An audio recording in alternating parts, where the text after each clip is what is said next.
Perfect.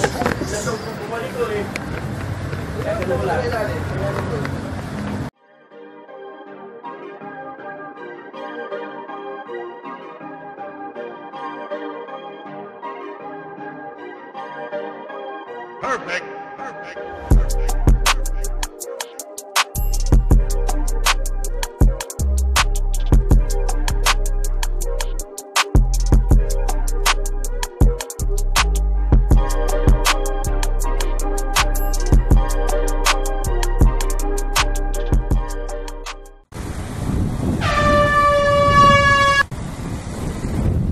Good afternoon mga kapotpot!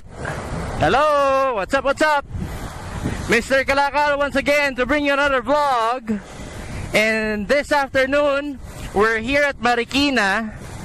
And may pupuntahan lang tayong shop. At ako'y hirap na hirap magmotor ngayon. Bakit? Ayan, I don't know if kita sa camera. Ayan o. Nakapulupot sa akin yung dalawang gulong. So yes sir, shout out to Mr. Brian Bruto for the midnight Kalakal nung kailan ba? Kahapon nagkaroon kami ng midnight Kalakal, so dineliver niya yung OKK tires.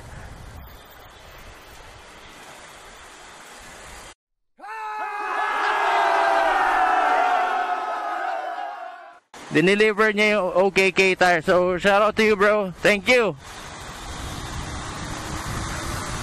Thank you. Sobrang hassle-free makipag-transact kay Mr. Brian Bruto. Oh.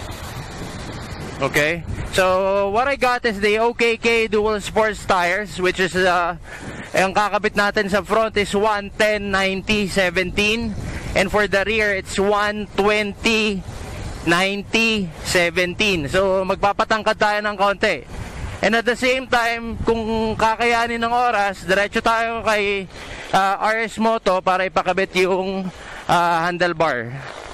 Yes, mag-high rise na tayo para katulad ngayon, no? Hirap na hirap ako. Masakit sa kamay.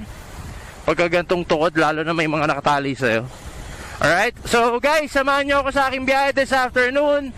And I do hope na-enjoy nyo yung huling video na in-upload ko dun sa maintenance natin ng ng Keyway Cafe Racer 152, itong si Benny 152. So this is my second day, or actually it's third day na ginagamit ko na itong si Benny 152, and so far very comfortable siya. Sobrang comfortable gamitin. Why? Napakagaan, napakadaling i-maneuver, and what else? Napakadaling i-drive. Okay? Para ka lang naka-scooter. So, dun sa mga hesitant pa magdekambyo, yun, you should try this Cafe Racer 152. And mukha kong tanga, may nakataling gulong sa akin. Anep. Okay, check in. Uy, don't do it. Uy. Alright, so see you guys in a bit. Biyahe lang muna tayo. Andito na tayo sa may Doña Juana. Buti makulimlim ngayon. Wala akong jacket, mga kapotpot.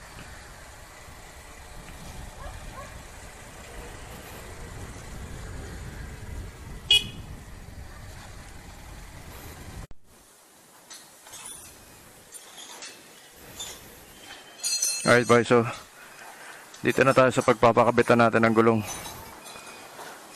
Sana may interior.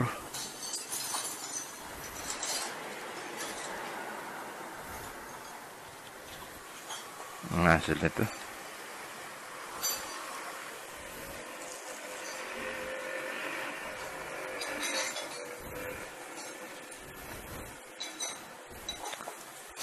Sir, kailangan pa ba magpalit ng interior na mas malaki para di ma-shoot to? Kailangan ko pa rin ba magpalit ng interior nito? O kahit hindi na? Hirap.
Alright boys, so nandito tayo sa may Shoe Avenue sa Marikina na malapit sa may sports center. Yan, kinakabit na yung rear tires natin. So yung likod is OKK na dual sport 120 by 90 by 17. So sana magkasya.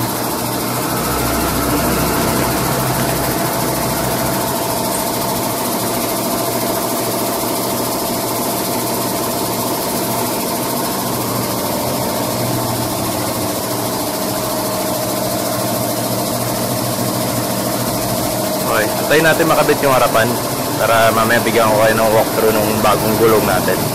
Alright guys, see you.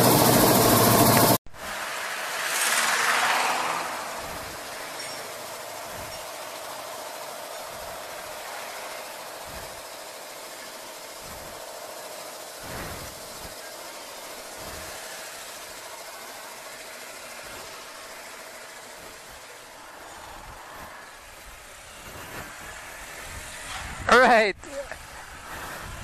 tapos na tayo sa gulungan mga kapot-pot na ikabit na natin. And yun, ang tangkad, nakakatawa, ang tumangkad tong si Benny 152 natin. So sa front is ang specs ng gulong natin sa harapan is 110 90 by 17. And for the rear naman, wait lang.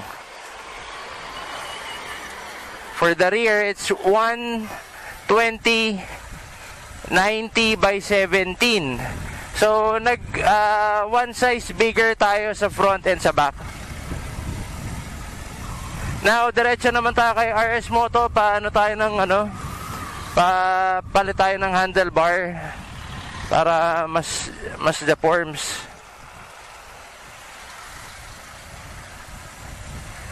Yan. I want a new handlebar para mas tumaas pa.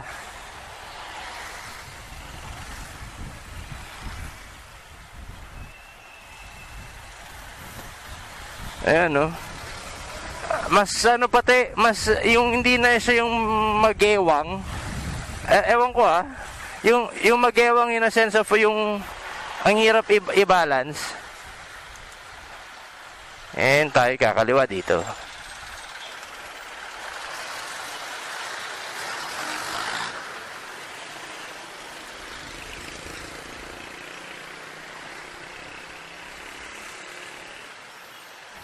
Very good.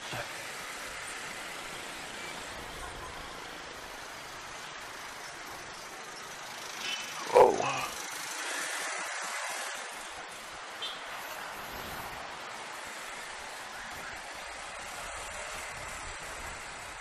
So, yun nga mga kapot-pot, ang dungis natin, yakap sa akin yung gulong. And, hoy, ano ka ba?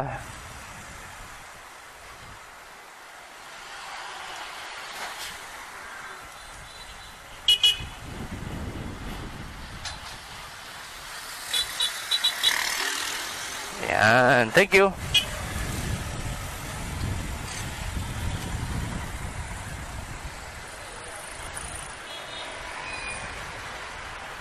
Whee!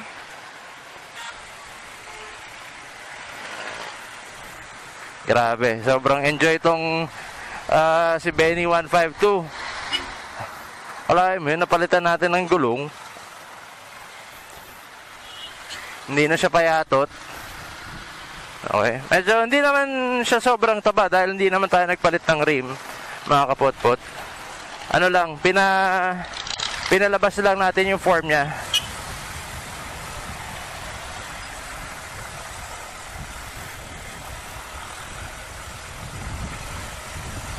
Yee! Dito na tayo sa sumulong. Lapit na tayo kay Richard Desun ng RS Moto. So guys, since hindi pa tayo nakakapagbukas ng shop dito kala Richard, kala RS Moto, kompleto sila dito for scooters and motorcycles. Meron din siya mga classic parts. So if you're from Marikina, sa mga nagtatanong sa mga videos ko saan pwede magpagawa on this area, pwede kayo pumunta dito kay Richard. Dito sa RS Moto. Ayan, oh. Halos ano lang siya na Rusi. Bago mag-ICCT dito sa may Sumulong. And we're here. Yee! Ayan ang pwesto.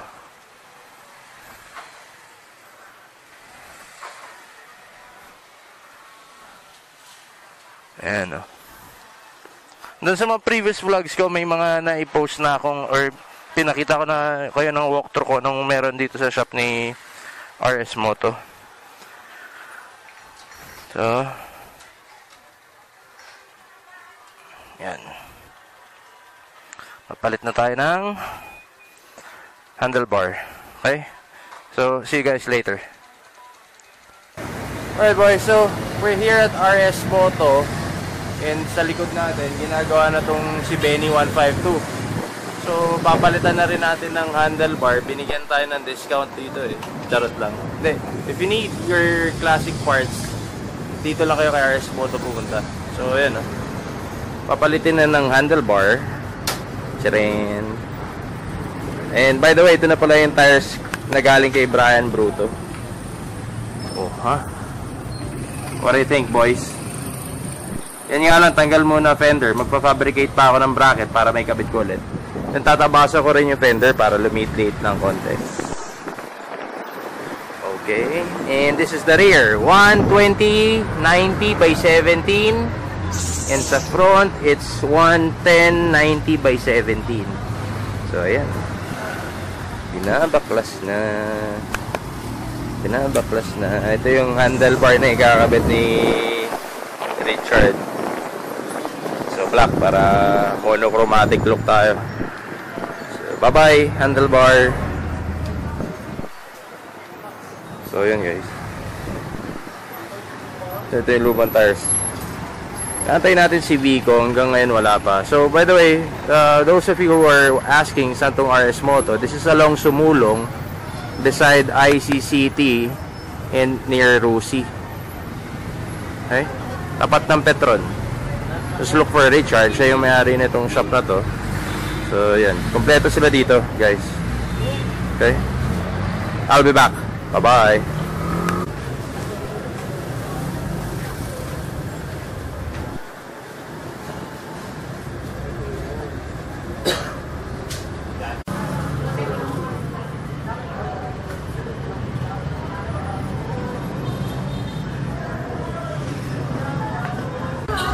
Alright boys, so nakabit na yung handlebar. Though we need to replace the cable saka yung brake hose nya.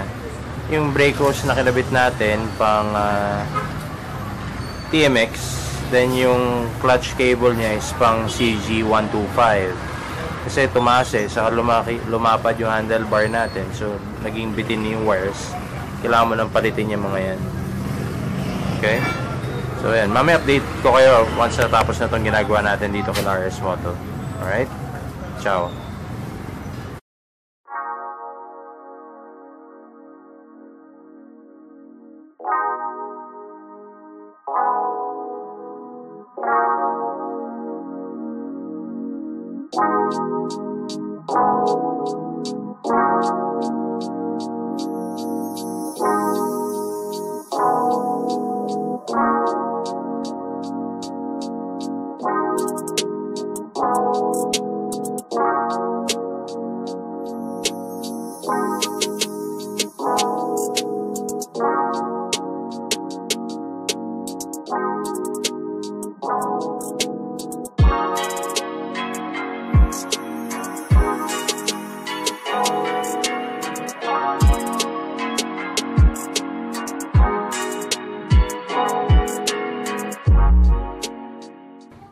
Alright boys, so tapos na tayo dito sa ating project kay Benny 152. So naikabit na yung handlebar. Okay. So pag nagpalit ng handlebar, you need to replace, syempre kasama tong riser. So ganyan yung setup ng riser niya. Yan. So yung lumang extension plus yung kasama dun sa handlebar, So para mas mataas na mataas. Though nagpalit tayo ng mga brake hose saka ng clutch cable. So yung clutch cable natin pang TMX 125 or ay CG 125 pala. Yung brake hose natin pang TMX 125. So ayan siya kasi nag-extend na, humaba eh. Now ito naman yung clearance nung gulong natin. Sa 110/90/17. We need to remove the tapalodo dahil sasabit na. So gagawin ko lang ito ng separate bracket siguro. Ayan siya. Okay. And sa rear naman 120/90/17. Salpak lang, bolt on, wala nang modification. Okay. Ang dali na lalo mag center stand nito. So ayan siya. Kanina pinakitaan ko kayo na cinematics nitong Benny 125 natin. So ang next na natin project dito is yung upuan and the U-bend. So yan siya mga kapotpot. Ano masasabi niya? Bitin pa? O parang kailangan magpalit ng side mirror? Ang laki ng side mirror eh. Pero bahala na mga kapotpot. Okay?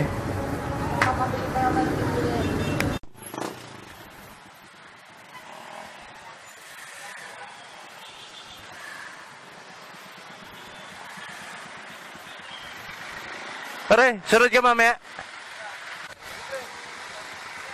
Group chat. Bye-bye.